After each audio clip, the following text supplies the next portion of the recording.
صحابہ اکرام تشریف فرمائے. حضرت سعد ابن ابی وقاص سے کسی نے آواز دے کر کہا کہ آپ کے نزدیک علی کی کوئی فضیلت ہے؟ میں نے کل کی مجلس میں عرض کیا تھا کہ بہت مشکل تھا صحابہ کرام کو اس سوال کا جواب دینا، خاص طور پر نبی کی رحلت کے بعد. ایک بڑی تعداد میں لوگ گریز کر جاتے تھے، اس سوال کا جواب نہیں دیتے تھے. خود حضرت ابو ہریرہ سے کسی نے پوچھا کہ آپ غدیر کے میدان میں کہاں تھے؟ فرمانے لگے نبی کے ممبر کے قریب کھڑا تھا. کہا کیا سنا آپ نے، کیا کہا علی کے بارے میں نبی نے؟ تو کلمہ استرجا پڑھتے ہوئے آگے بڑھ گئے، انا للہ و انا الیہ راجعون، آگے بڑھ گئے. تو پوچھنے والے نے آواز دے کر کہا کہ آپ سے میں نے کچھ پوچھا ہے؟ کہنے لگے مجھے اپنی جان عزیز ہے. انس ابن مالک سے پوچھا کہ آپ غدیر کے میدان میں کہاں تھے؟ کہا میں نے تو سرکار کو سہارا دے کر ممبر پہ چڑھایا تھا. کہا کیا سرکار نے غدیر کے میدان میں علی کی مولائیت کا اعلان کیا تھا؟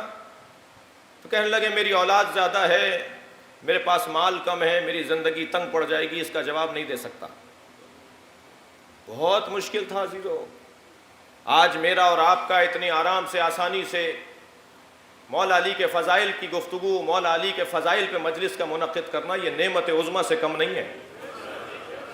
اور اس نعمت عظمیٰ کے حصول کے لیے جس کا جو حصہ ہے اس کے لیے خیر خواہ بھی رہیے اور دعا گو بھی رہیے. سب بہت مشکل تھا، بہت مشکل دور گزرا ہے. آپ دور نہ جائیے، عبید اللہ ابن عباس، تھوڑی سی عبرتیں سن لیجیے تاریخ کی. مولا کی بات کرنا، مولا کے فضائل سنانا، یہ کیسے کیسے مشکل مرحلوں سے گزر کے ہم تک پہنچی ہیں یہ روایتیں.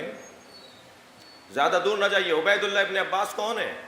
حضرت عبداللہ ابن عباس کے چھوٹے بھائی ہیں. عباس ابن عبد المطلب کے سب سے چھوٹے بیٹے ہیں. مولا نبی کے، مولا علی کے چچا زاد بھائی ہیں. امام حسن کے چچا ہیں. جی مل گئے تھے شام کے حاکم سے جا کر، 80,000 دینار درہم لے لیے تھے. مولا حسن کو چھوڑ کے چلے گئے تھے. جی خود حضرت عقیل چاہے ایک وقت کا کھانا کھانے گئے ہوں، چاہے ایک وقت کے لیے دسترخوان پر گئے ہوں علی کے دشمن کے پاس. مشکل بات ہے. اور یہ مثالیں شاید اس وجہ سے بھی ہیں کہ یہ بتایا جائے کہ معصوم معصوم ہوتا ہے.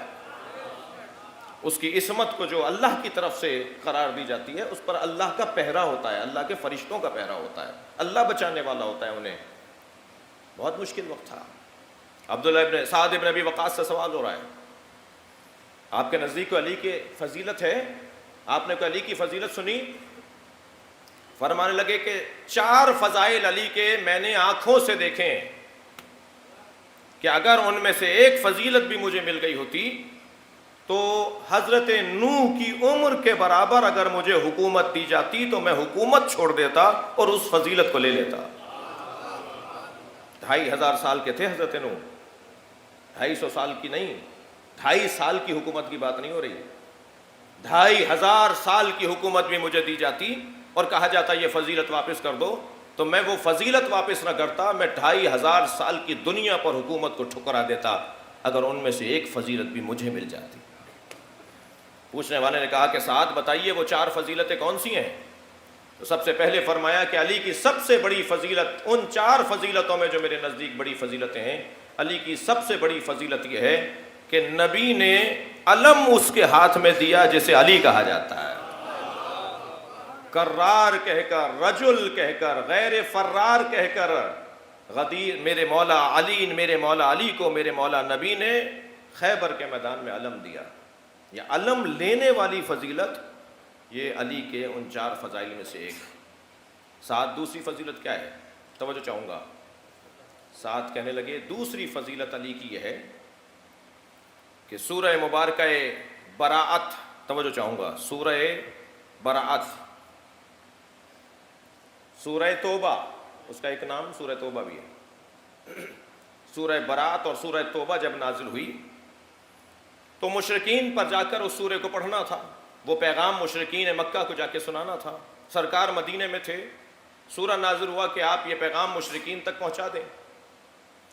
عجیب بات ہے. دیکھیں کچھ دیر کے لیے ذرا کھلے دماغ سے میری ان چند جملوں کو سنیے گا، کیونکہ میں مائک پر مجلس پڑھ رہا ہوں اور میں پہچانتا نہیں ہوں کہ کون کس عقیدے کا حامل ہے، الا و شذ و ندر، کچھ کے علاوہ یا زیادہ تر کے علاوہ.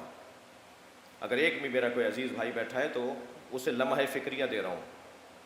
جب سرکار کے اوپر یہ سورہ نازل ہوا، سورہ براءت، سورہ توبہ، حکم ہوا کہ مشرکین مکہ کو جا کے یہ سورہ سنا دیا جائے، یہ پیغام سنا دیا جائے، تو سرکار دو جہاں نے حضرت ابو بکر کو بلایا.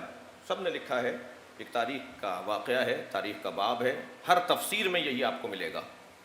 بات کسی مسلک اور مکتب کی نہیں ہے، بات قرآن کی تفسیر کی ہے، شان نزول کی ہے.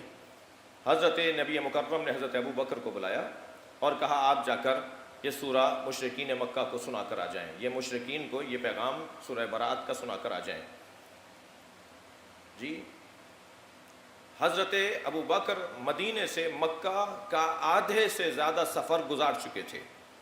اب یہ کون کہہ رہے ہیں؟ سعد ابن ابی وقاص سنا رہے ہیں یہ داستان.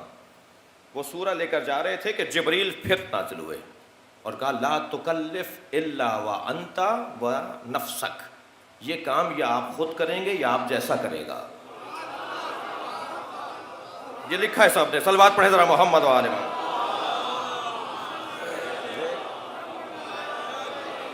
اور فوراً سرکار دو جہاں نے آواز دی علی کہاں ہے، علی کہاں ہے. ادھر جبریل ابھی گئے نہیں ہیں، سرکار کے برابر میں جبریل کھڑے ہیں، پیغام لے کر آئیں، یہ کام آپ کریں یا آپ جیسا کریں. تو نبی نے آوازیں دینا شروع کی میرا علی کہاں ہے، علی کہاں ہے. فوراً مولا کائنات تشریف فرما ہوئے، یا رسول اللہ آپ نے مجھے یاد کیا ہے. علی فوراً گھوڑے پر بیٹھو، فوراً سواری کو آمادہ کرو اور اس راستے پر جاؤ جس راستے پہ ابو بکر مکے کی طرف جا رہے ہیں، اور ان کو جا کے کہو کہ حکم الہی آیا ہے کہ یا نبی پہنچائیں گے یا علی پہنچائے گا. کسی نے کہا یا رسول اللہ کیا پیغام آیا ہے؟ کہا مجھے اللہ کا پیغام ہے یا آپ پہنچائیں یا آپ جیسا. کہا یا رسول اللہ آپ نہیں جا رہے تو آپ جیسا. کہا مجھ جیسا علی کے علاوہ کوئی اور نہیں ہے. صلوات پڑھے محمد و آل محمد.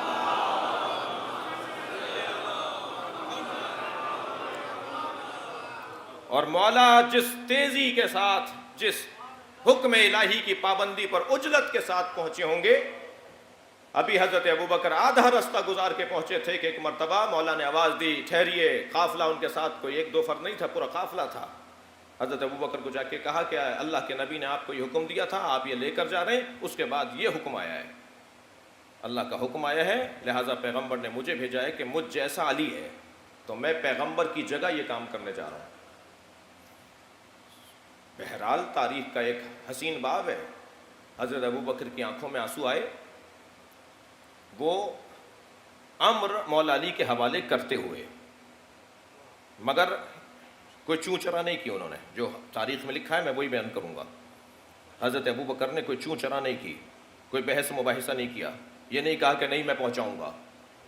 فوراً وہ جو دستاویز تھی، جو تحریر تھی، جو پیغام تھا، جو امر تھا، وہ مولا علی کے حوالے کیا اور وہاں سے وہ واپس ہوئے اور مولا آگے گئے. واپس آ کر رسول اللہ کی خدمت میں پہنچے تو رسول اللہ نے فرمایا کہ یہ حکم تمہیں روانہ کرنے کے بعد آیا تھا.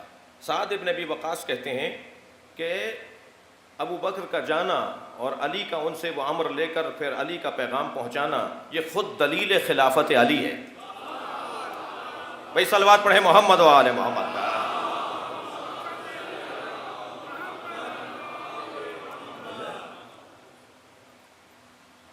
دوسری فضیلت جو انہوں نے اپنی آنکھوں سے دیکھی ہے سعد ابن ابی وقاص نے. تیسری فضیلت سعد ابن ابی وقاص کہتے ہیں، آپ لوگ تھک تو نہیں رہے میری باتوں سے؟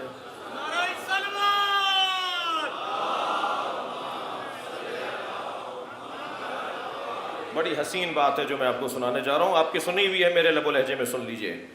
تیسری فضیلت سعد ابن ابی وقاص کہتے ہیں علی کی یہ ہے کہ نصف شب میں وحی نازل ہوئی. اچھا کل میں یہ کہہ چکا ہوں کہ ہمیشہ وحی آیات کی صورت میں نازل نہیں ہوتی تھی. جبریل ہمیشہ آیتیں لے کر ہی نازل نہیں ہوتے تھے.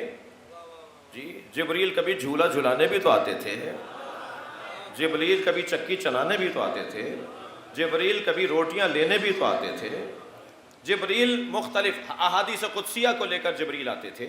نصف شب گزر چکی تھی کہ ایک مرتبہ جبریل امین نازل ہوئے اور کہا کہ اللہ کا حکم یہ ہے کہ جتنے دروازے مسجد میں کھل رہے ہیں ان سب گھر والوں سے کہیں کہ وہ اپنے اپنے گھروں میں واپس چلے جائیں، اور اے اللہ کے رسول سارے دروازے بند کر دیجئے. سد الابواب، سارے دروازے بند کر دیں. حکم الہی یہ ہے کہ مسجد میں کھلنے والے سارے دروازے بند کر دیے جائیں الا باب علی، مگر علی کا دروازہ کھلا رکھا جائے.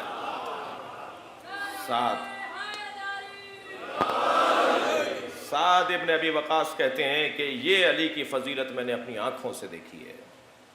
مسجد میں صرف علی کا دروازہ کھلا ہوتا تھا.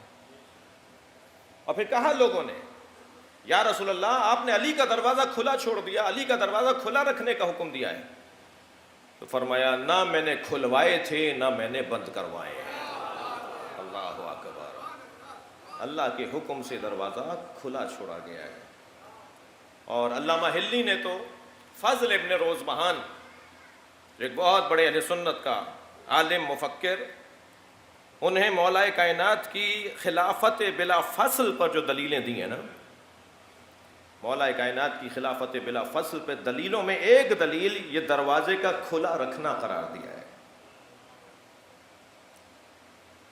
دیکھیے آیت تطہیر بھی عصمت پر دلیل ہے جی, لیکن سد الابواب کی جو روایت ہے, سد الابواب کا جو عنوان اور حدیث ہے, یہ دروازے سارے بند کر دیے گئے سوائے دروازہ علی کے, سوائے باب علی کے, یہ خود ایک دلیل عصمت بھی ہے. میرے اور آپ کے لیے حکم کیا ہے؟ مسجد میں نجاست کی حالت میں گزر بھی نہیں سکتے ہم. دقت چاہوں گا کچھ کہہ رہا ہوں. اگر کوئی نجاست کی حالت میں ہو تو مسجد سے گزر نہیں سکتا. کوئی چیز رکھ کے آنا حرام ہے, کوئی چیز اٹھا کے آنا حرام ہے, اٹھا کے لانا حرام ہے. مسجد سے گزرنا مرور حالت نجاست میں جائز نہیں ہے. توجہ ہے, علی کا دروازہ کھولا ہی اس لیے گیا ہے کہ یہاں نجاستوں کا گزر نہیں ہے, یہاں طہارتوں کا عنوان ہے, عصمتوں کا عنوان ہے. فرماتے ہیں چوتھی فضیلت جو میں نے اپنی آنکھوں سے دیکھی علی بن ابی طالب کی, وہ مباہلے میں پیغمبر اکرم اپنے جیسے کے عنوان پر کسی کو لے کے گئے تو علی کو لے کر